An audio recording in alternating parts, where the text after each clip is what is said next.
For our hollow body holds, we're going to do exactly what they sound like. We're going to hollow out the front of our bodies to engage our abs, our glutes, our lats, our whole trunk. So to do that, you're going to start on your back. With your knees slightly bent, you're going to tuck your tail and tuck your ribs so you get a strong stacked trunk position. If you need a refresher on stacking your trunk, look at my trunk stack video. From here, you're going to, hello taco, you're going to pet your cat if you have one accessible. If you don't, that's fine, not a key piece of the movement. You'll start with your hands at your hips, and you're going to keep your chin tucked and your face kind of pointed forward, not up, as you lift your shoulders off the ground and reach your hands toward your feet. And then you're going to lift your feet and press through your heels.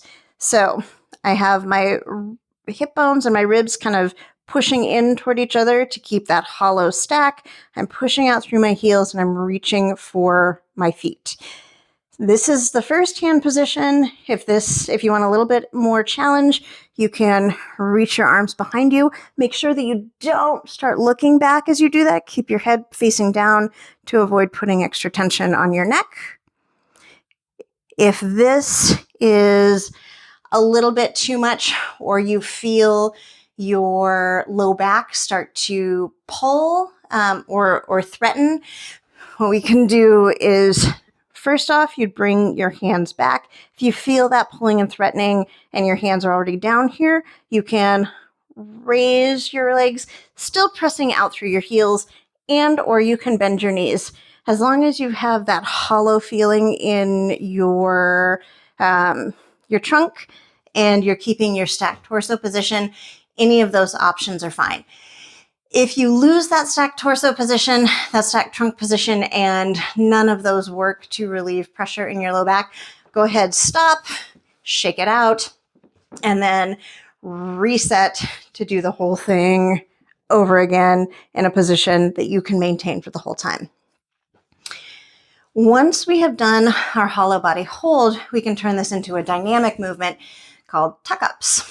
So from here, we have a couple of options. We will start flat, or mostly flat. You don't need to be like rigid flat, just body generally straight on the ground.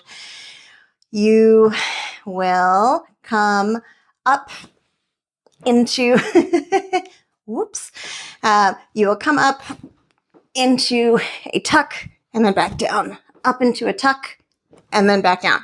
The first one, as you could see, might be a little tough. You might need to have a little bit of momentum, either from overhead or pushing the hands down. That's fine. What we're looking for here is, can you stabilize your trunk on the move? Can you go from an extended position in the hips to a hinged position and not have your low back really start complaining?